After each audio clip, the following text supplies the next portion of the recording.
Thank you very much, Louise. It's such a pleasure to be here.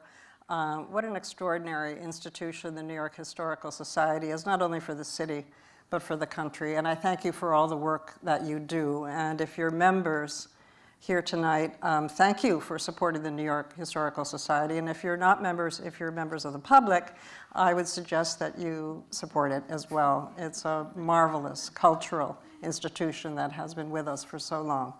And it's a pleasure to be here, especially with Ted Genoways, who has written a splendid book, The Tequila Wars, among other books. But I'm very curious about this book, and I had so much fun reading it. That's packed with details. It's absolutely, from sentence to sentence, you're going to learn something that you didn't know before. He's really delved into the subject and over the course of many, many years. And Ted, it had a real resonance for me because it spoke to these times in a way that was really quite interesting to me. First of all, in the heart of it, apart from the tequila story and the story of the Cuervos and the Sausas, there's Porfirio Diaz, who was this democratically elected president who went on to usurp the presidency for 35 years. Then there is, of course, the balance, or the actual, not so much balance as cooperation between big business and the government, and how one influenced the other and supported the other and helped the other. So there is this, very strong plutocratic elite story that's going on. There's also, in terms of technology advancing, the electrification of much of the world. I mean, Mexico was electrified during this time, and it made a big difference to commerce and to government and to everything else, human lives. And then there was one more thing that really struck me. What was that? The deportations, because just at the very time that this story is happening, in 1891, in the United States, the deportation, the immigration office was opened by, of all things, the Department of the Treasury, and deportations began to happen. And so that's very much a part of the story. So Ted, my first question to you is, did you know you would be reflecting sort of an echo of the times when you wrote this book? I didn't know. My interest really started with this very small microcosm of the tequila industry and the Tequila Valley, the town of Tequila where it's produced. And it really sort of started as a research puzzle, because when I first started going and was working on some magazine pieces, I would ask the tequila makers who are there now what they could tell me about the history of the industry, of their own families. And the answer over and over again was that history was all lost. It was destroyed during the revolution. In the years that followed, people were reluctant to put anything on paper, and that things had sort of vanished with memory. And so the thing that everyone kept emphasizing was there was no way to tell that story because the records simply didn't exist. Hmm. So it started simply as this kind of stubborn belief that probably wasn't true, that there had to be records somewhere. And that started me scratching around in government records and the city archives, and asking around with people, did they have any documents at all that had been handed down through the family? But as you suggest, when I was then trying to situate all of this in time, because so much of the story, especially of the Cuervo family, is their sort of proximity with Diaz, I was also struck by how little of that story, the larger story of Mexico, had been kind of pieced together. Mm-hmm. And so as I was working on that research problem in tandem, it was hard to miss the ways in which this has echoes of our own moment. And to me, the sort of central conundrum for José Cuervo was this question of, do we stick with stability and this dictatorship that provides us a consistent government, but lacking in freedoms, or do we give the country over to the risk of revolution? And when that happened, the thing that I have to say also stuck with me was this question of, at the moment that the decision was made, we will accomplish these changes by violence instead of by elections. That was in 1910, and it's really the 1990s before Mexico was fully functional again. And so it seems like there's a real cautionary tale in that as well. Mm-hmm. Well, yes, and I do want to get to the revolution eventually, but tell me and this kind audience here, why tequila? I mean, okay, it's totally bonded with Mexico in the way that sake is Japan and whiskey is Scotland and what else? But it's bound to Mexico for sure. But how did that enter your universe? After writing books about farming and such, I mean, how did this enter your thinking? So the true story is that this was something that the groundwork for this was laid for me before I was born. My dad is a biologist. He studies bats, New World bats, and in the years before I was born, he specifically was working on the bats of Jalisco. And in the years, like right before I was born, he was specifically looking at some of the migratory bats that are in the Tequila Valley. And his first book-length publication, The Bats of Jalisco, was published right after I was born. And when we moved to Pittsburgh and he became the curator of mammals at the Carnegie Museum, they had an international exchange program, and he brought a number of those Mexican biologists to study at the Carnegie, but many of them stayed with us. And when they came, they often came with bottles in hand. And so I grew up watching these guys having some drinks and talking about this place, and I wanted to see that place someday. And so when I started freelancing full-time as a magazine writer in 2013, it was top of my list. That was something that I really wanted to do. And so my initial thought was that I would just go and do a one-off magazine piece or two, and instead I just instantly fell in love with the spirit itself, but also, as you say, I mean, the ways that it is sort of emblematic of Mexico, and yet is also such an inherently sort of international product.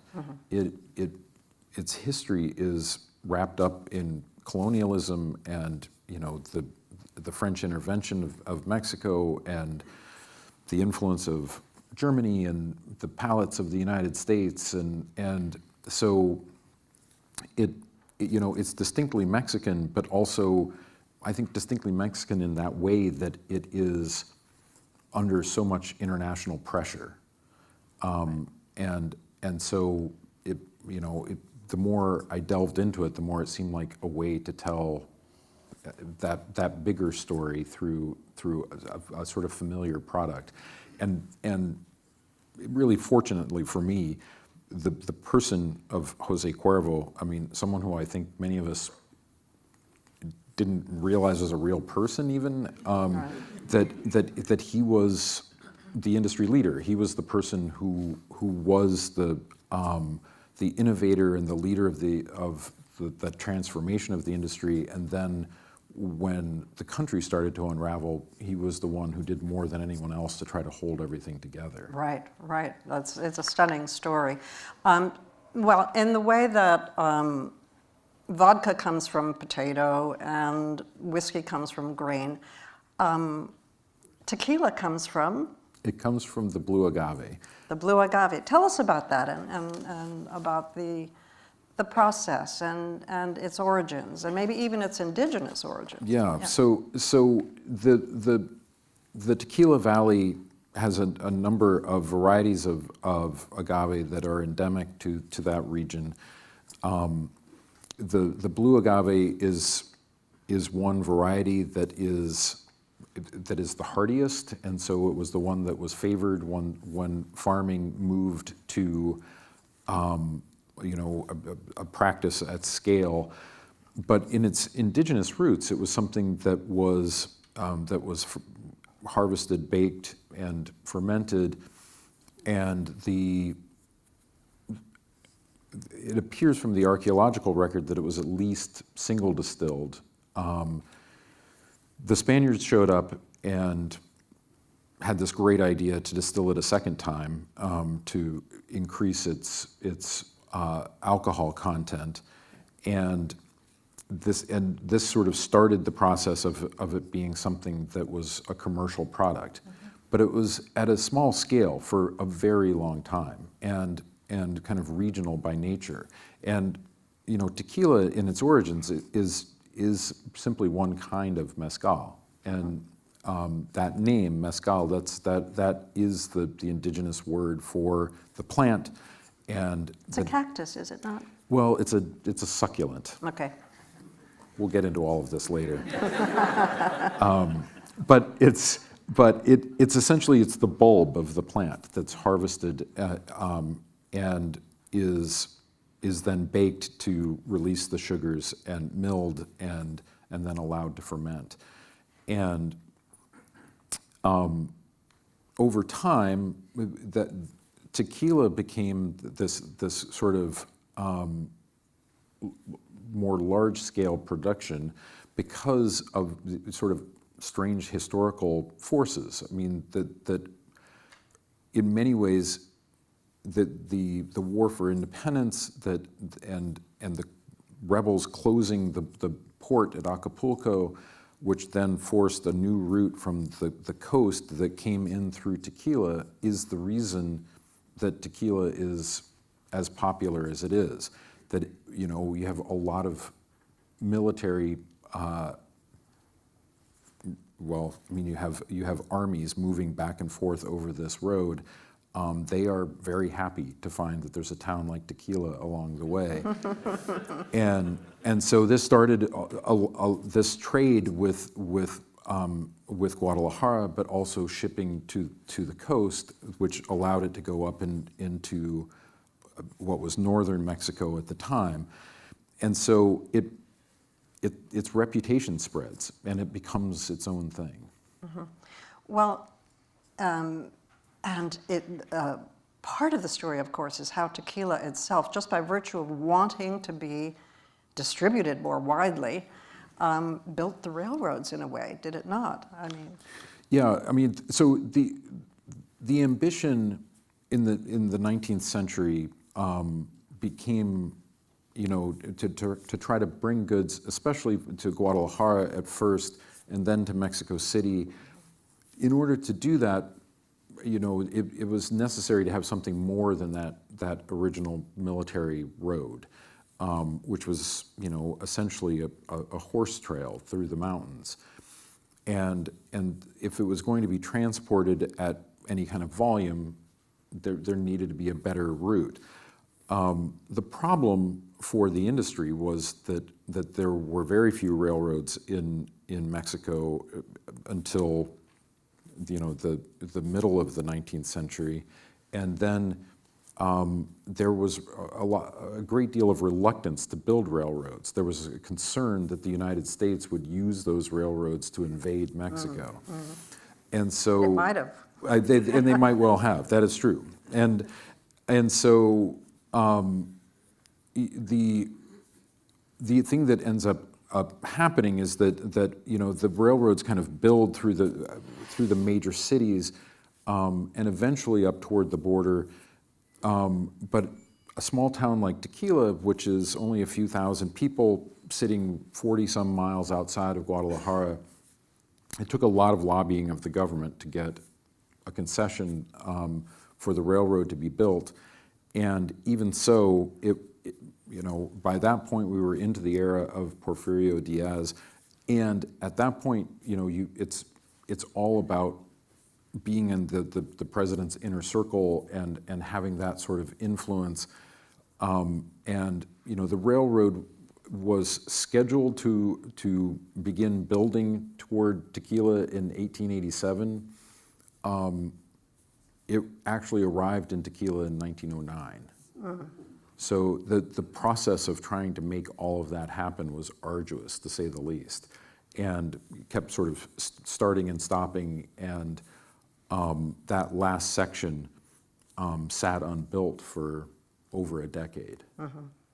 Well, I think of the Cuervos as being sort of the Fords in terms of the power of their commercial presence in Mexico, and then the power that they would have in actually dissimilar from Ford's in the actual governing of Mexico.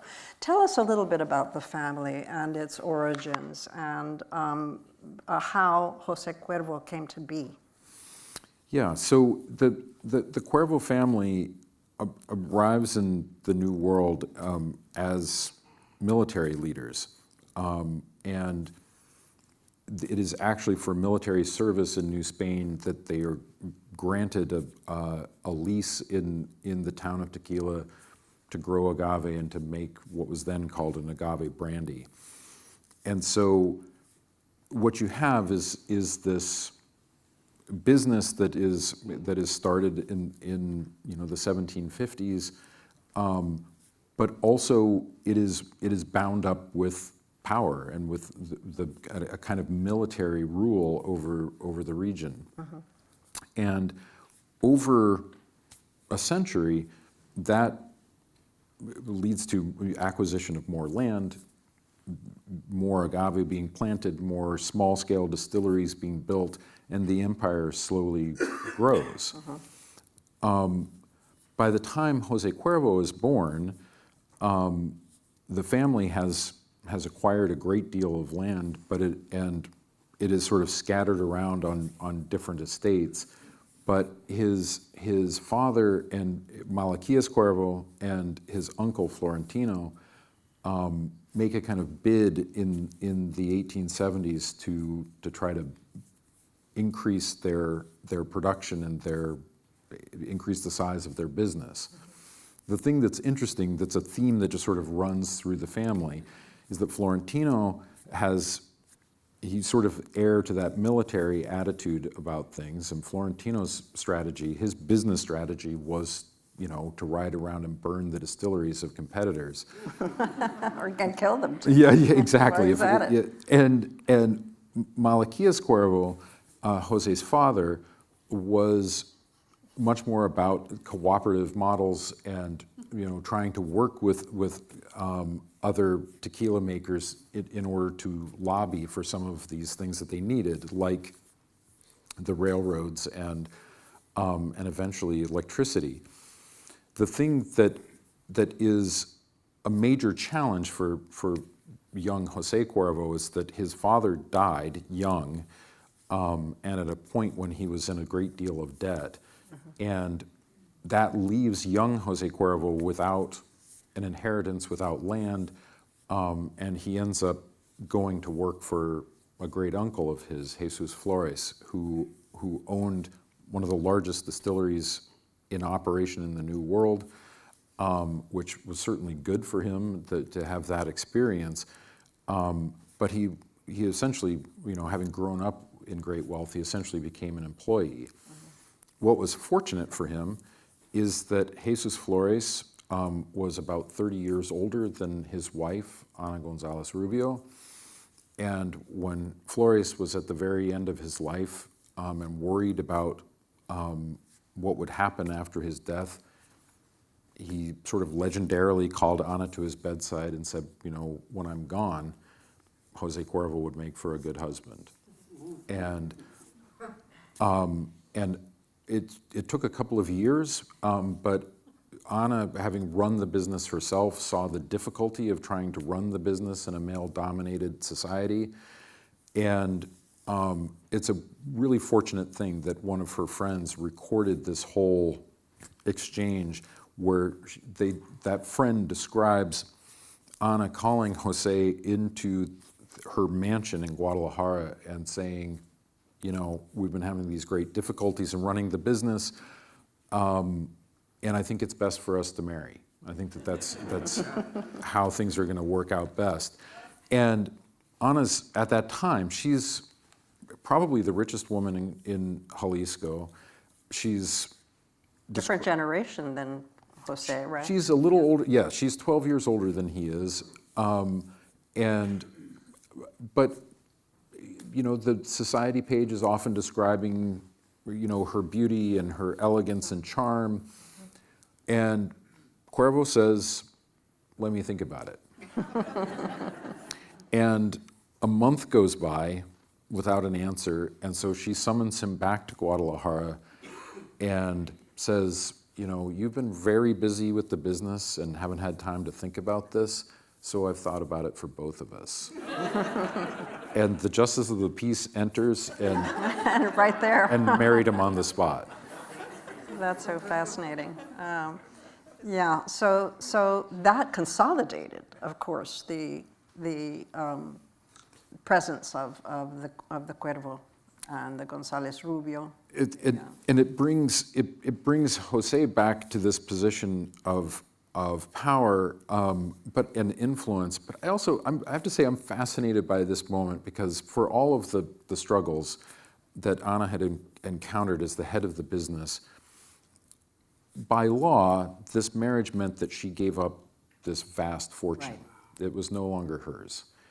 And so it's hard for me to imagine that there was not some legitimate affection there on her part. And also, her presence becomes a key part of the business for the rest of Jose Cuervo's life. He was an incredible businessman and very sort of strategic in his thinking and very calm in his just demeanor. But he was also really shy. And was that why he hesitated, because of the shyness? I think it's that could very well be. I mean, he was certainly. I mean, what I see again and again with him is that he was very cautious.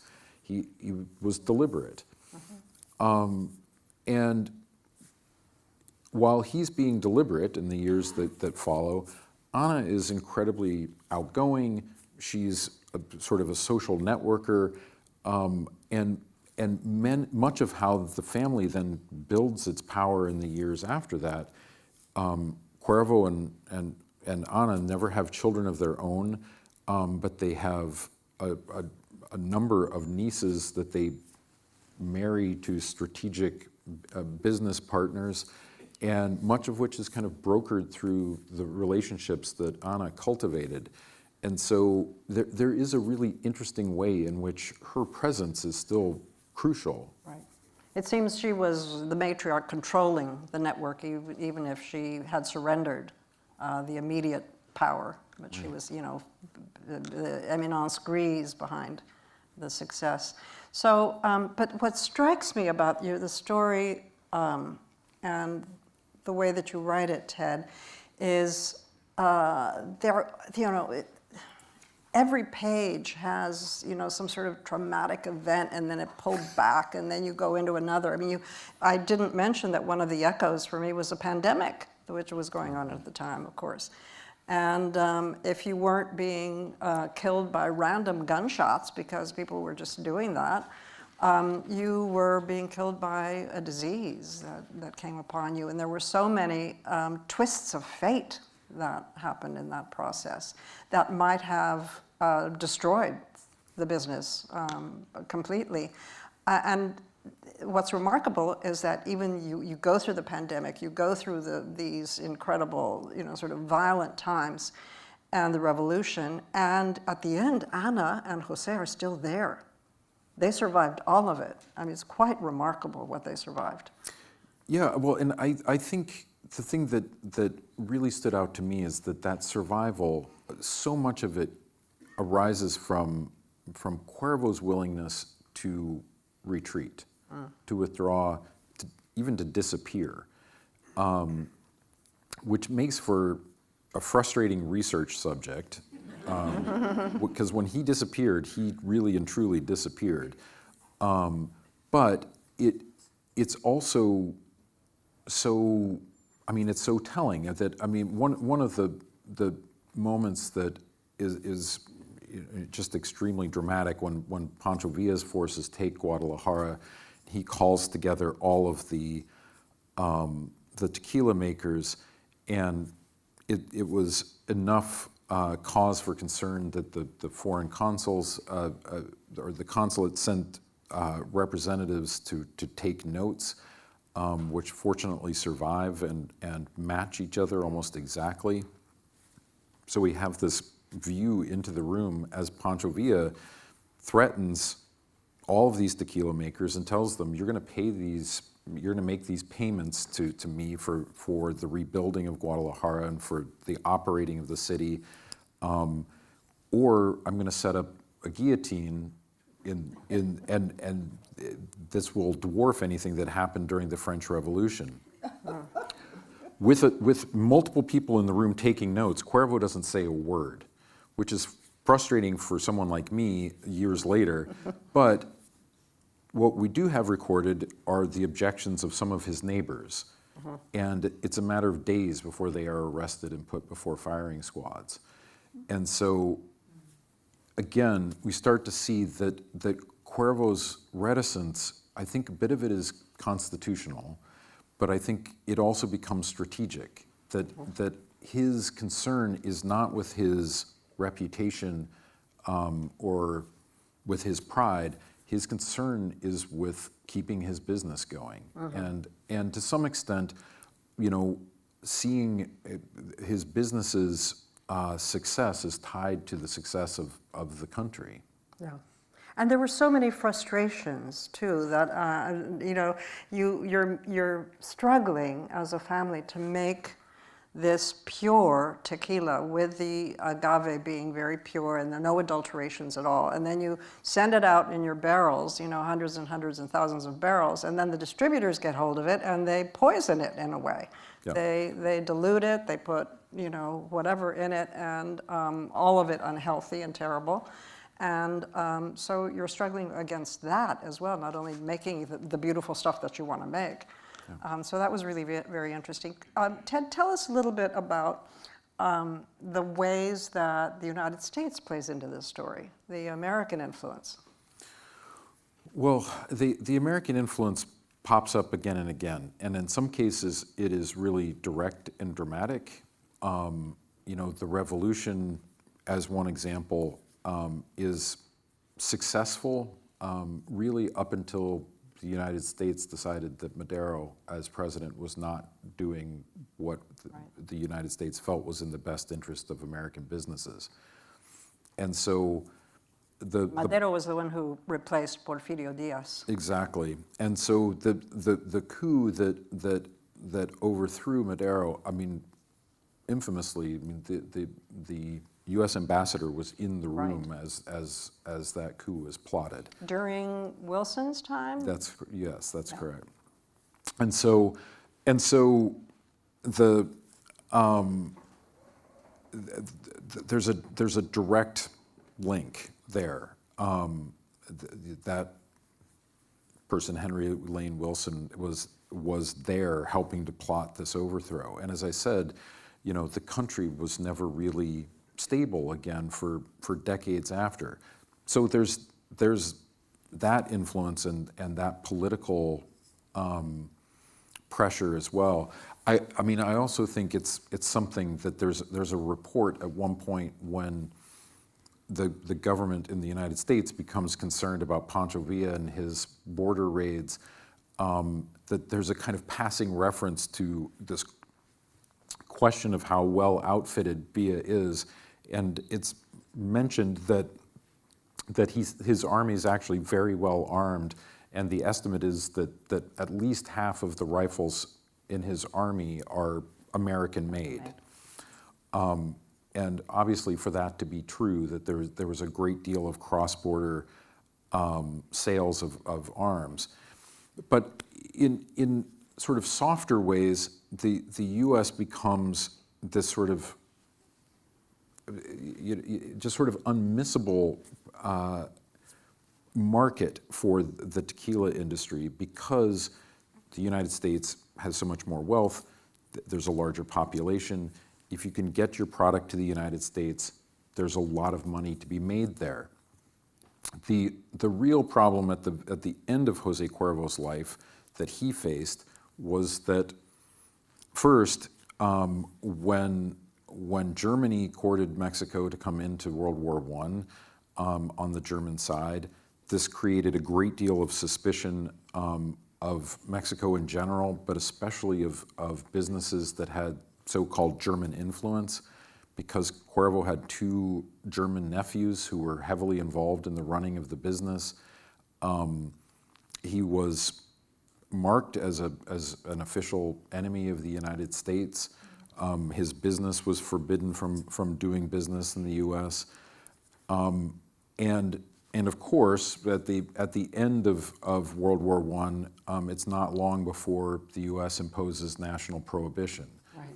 Now, the interesting kind of pressure that creates is that as soon as there's no alcohol production in the U.S., there's a great demand for foreign alcohol. Right. And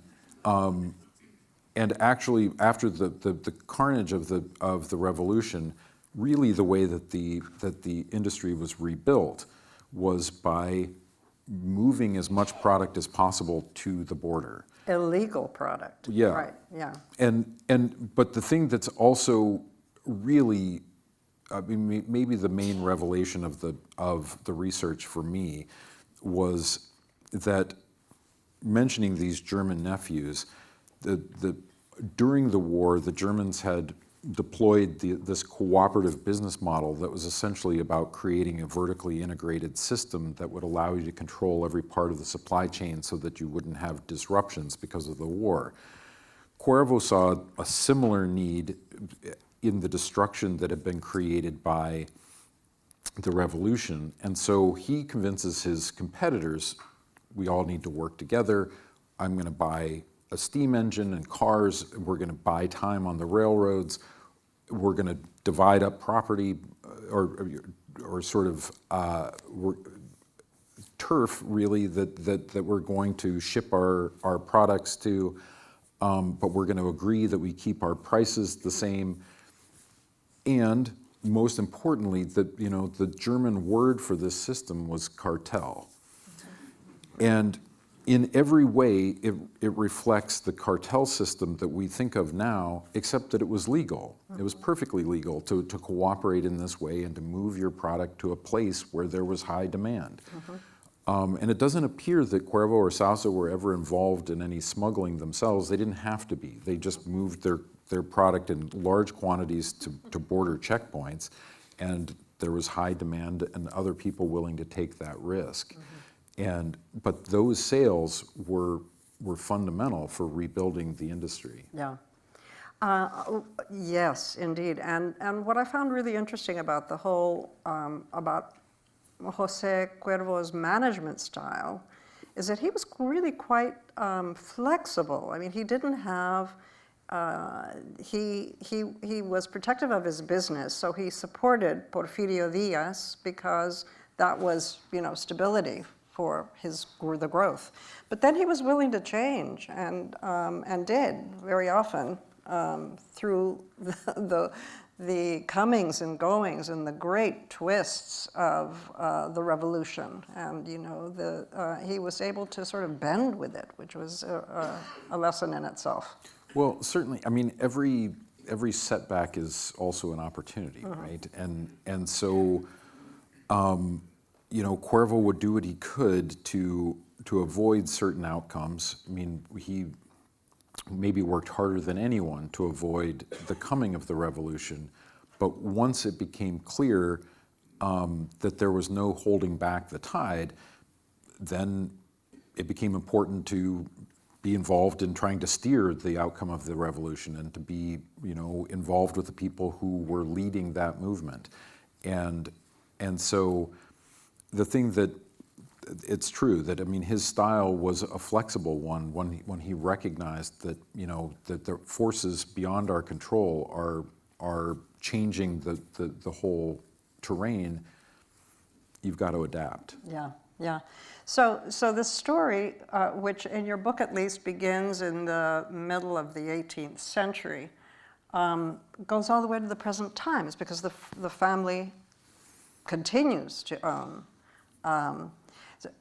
the business. So tell us a little bit about your research, which is extraordinary.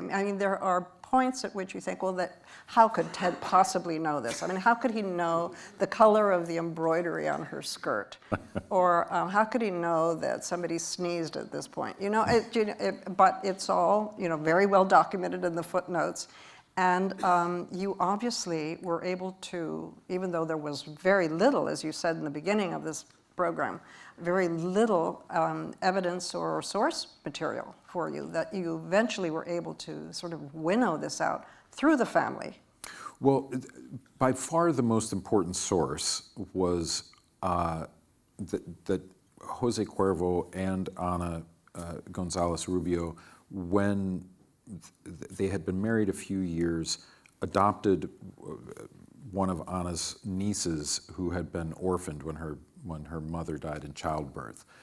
And that child, Lupe Gallardo, they raised from about the age of 6 until José Cuervo died in 1921. She lived with Cuervo all of those years. She was an avid diary keeper, even as a child, and then in late life copied down some of those memories, embellished them some, wrote down other recollections from her life, and printed them in these tiny editions that she distributed to family members. And fortunately, there are 2 known copies of one of those books that she printed and 5 of the other. And they are incredibly fragmentary and impressionistic, but they are rich in detail. And the amazing thing was that, between the newspapers and the government records and that sort of thing, I could often figure out the timeline of events and could figure out who the people are who were present at a specific moment and these kind of key events. But then Lupe would have some impressionistic piece of writing that it was suddenly obvious, oh, this was this particular moment in time. And then it would kind of snap into focus, and there would be this treasure trove of details to draw from. So, really, without her writings, there would be none of that. And I'll just say, too, the other really crucial archive is the Sousa family archive that is owned by Guillermo Erickson Sousa, who is now the CEO of Fortaleza, a marvelous tequila that is made in the town of Tequila. And Guillermo gave me access to those documents in his vast archive, and allowed me to spend weeks at a time in there digging around through his family's. Yeah, the Sousa family is really quite I remember as a kid growing up in Peru that you would see these posters, and they always said Cuervo y Sousa. So it was, both families were being, and now, of course, it's mainly Cuervo, but yes. But yes. So I have questions from the audience for you. Okay. That's just a direction to me, instructions. Got it. Okay. Could you please give, and this is for you or for me, could you please give a brief background or summary of the Mexican Revolution? Wow.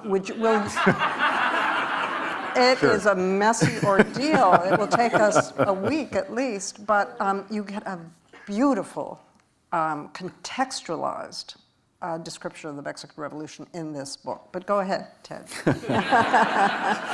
So, as you said, Diaz had been president for decades, and all of the wealth had accrued to the top of his inner circle. which eventually led to this desire to force change. The movement was led by Francisco Madero.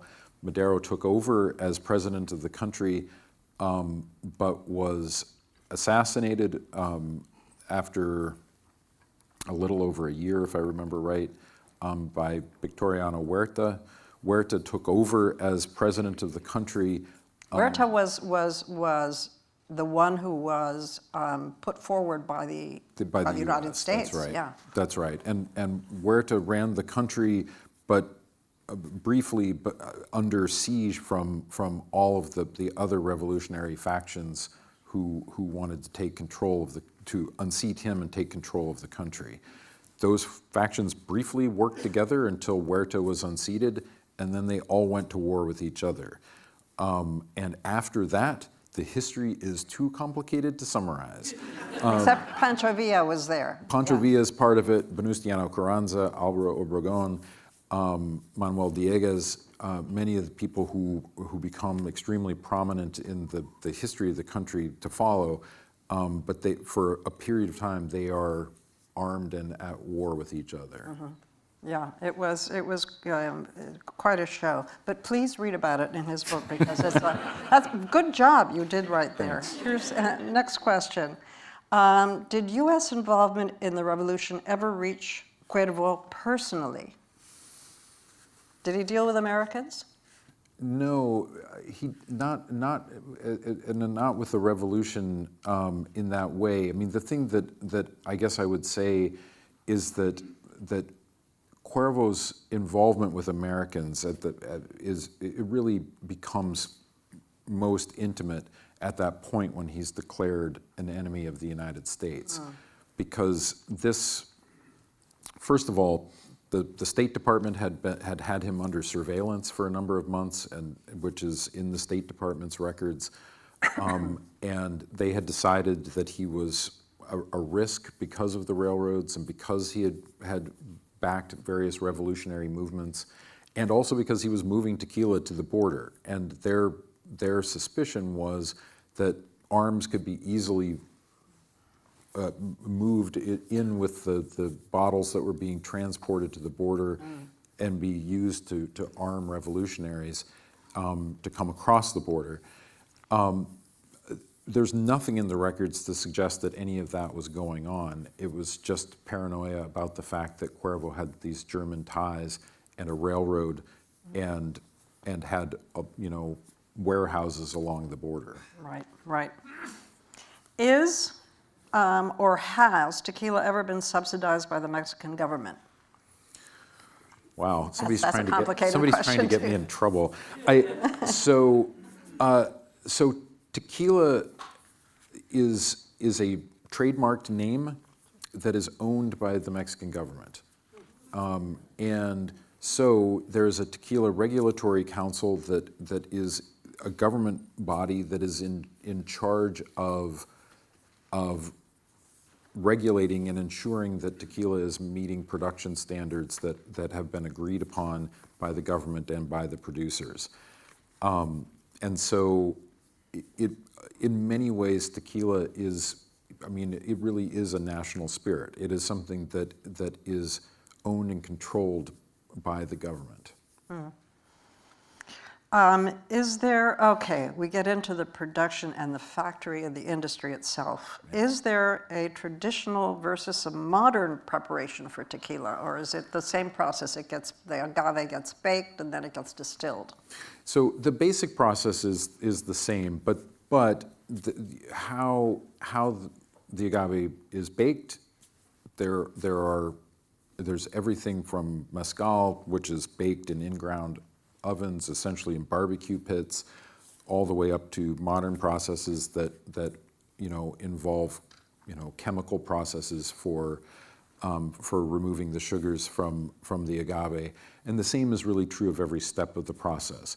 That there are some places that still use millstones. You go to some place like Siete Leguas in Atotonilco, they are still drawn by mule teams there and milling the agave in that way. Most places are using shredders and use the mills that were introduced from the cane industry. So every step of the process, there are traditional methods and there are more modern methods. Every producer has places where they think they get a flavor profile that they like out of one process or another. So it's not necessarily all modern or all traditional. And if anything, there's a really interesting era right now with experimentation with older traditional methods and seeing what combination of methods produce different and interesting flavors.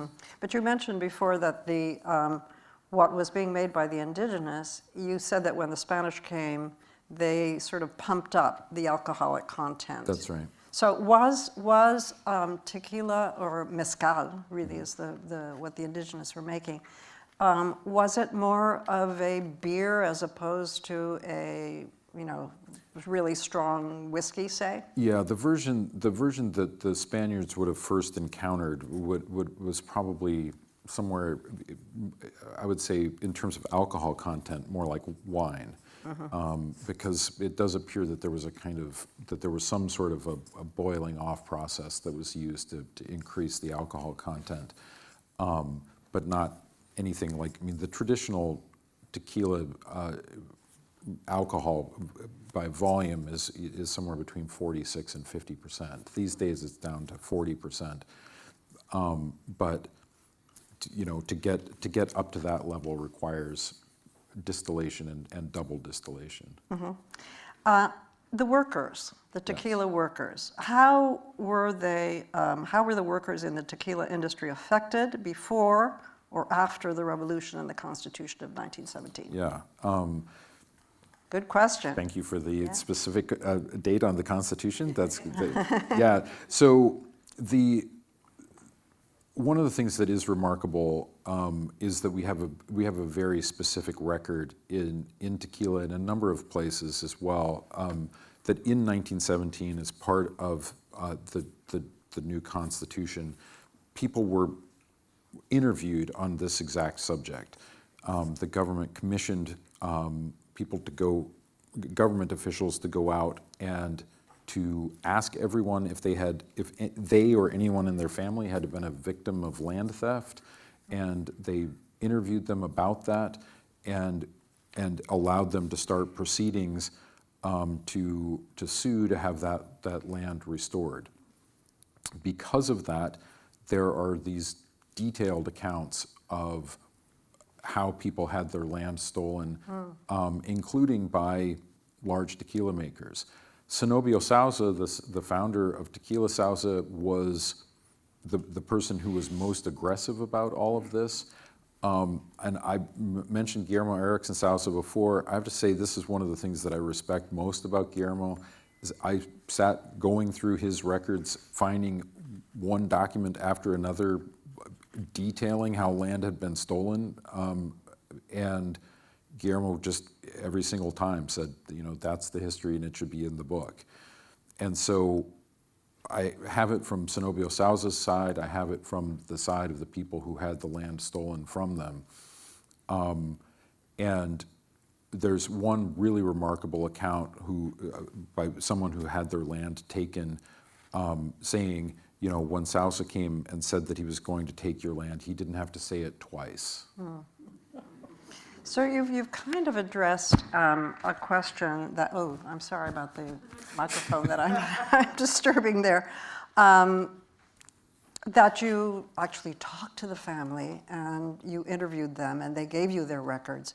Talk to us to answer this question. How much were you able to talk to the family or this just says indirect descendants, and did they respond to the book after they saw it?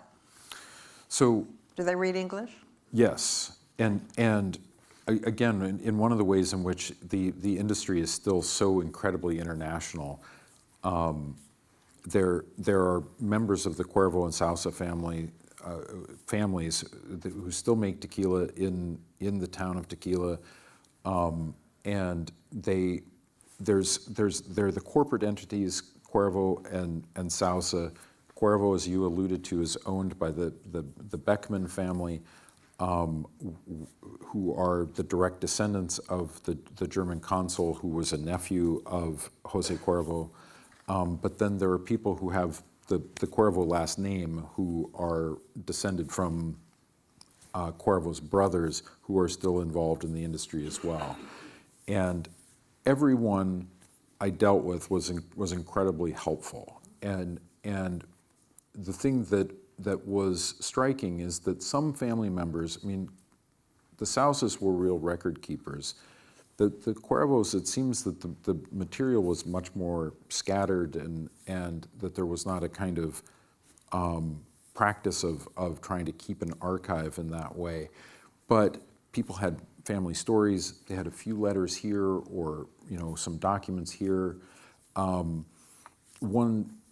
mean, every now and then you get something really unexpectedly helpful. Luis Cuervo in Guadalajara had ledger books that were the business records from 1915 and 1916, which happened to be 2 years that the business was essentially shut down, but the extent to which it was shut down and sort of how the business was diversified to get through that period is reflected in those ledger books. And so everyone was contributing fragments, little pieces to put the mosaic together. And the more that the picture became clear, the more I started hearing from other people who had one thing or another that they wanted to contribute, in part to see what they could do to make the story more complete, but also very often because they had something that was some scrap of history that they had left, but they didn't know exactly what it meant or what its context was. And so to answer the last part of your question, just a little over a week ago, I was in Tequila and had the good fortune to give a copy of the book to Guillermo Erickson Sousa and also to Antonio Sáez Cuervo, who run Fortaleza and Tequileño that are almost side by side. They're sort of across the road from each other in Tequila. And one of the things that I love the most about this whole process is that the two of them have become really pretty good friends in wanting to kind of piece together this history and being supportive of this project. And it's wonderful to me to sit under the trees in the agave fields with descendants from the Cuervo and Sousa families, and after all of the violence that has occurred between those families, that they see that shared history as a sort of point of contact and connection. Yes, and I'm sure that each side will learn a great deal from your book, because not everybody has, not everybody knows everything as much as you do. I have my last question, which is, actually connects to the whole family. So in the process of writing this book and in the process of rewarding them with this beautiful jacket and book and its documentation of the family history, have you been sent cases and cases of tequila? So I'm happy to give my address to anyone who's wanting to ship tequila to me. I do have an extensive tequila library at this point. And I will say, I mean, everyone is eager to be as hospitable as possible. And, you know, last summer as I was finishing the research, and mostly in Guillermo's archive in Tequila, it was a wonderful thing that he took a strong interest in the project, which meant that we would gather almost every night and he would want to hear how things were coming together. And we drank Fortaleza, and when I was with the Sáez Cuervo family, was able to drink Tequileño with them at their beautiful hotel that is in Tequila. Yes, there's nothing wrong with being able to work on something that has these kinds of fringe benefits. So I've worked on some difficult journalistic projects that don't have this kind of thing. Rewards, yes. So it's not lost on me that it's a wonderful thing. Well, thank you, Ted. Please. Thank you.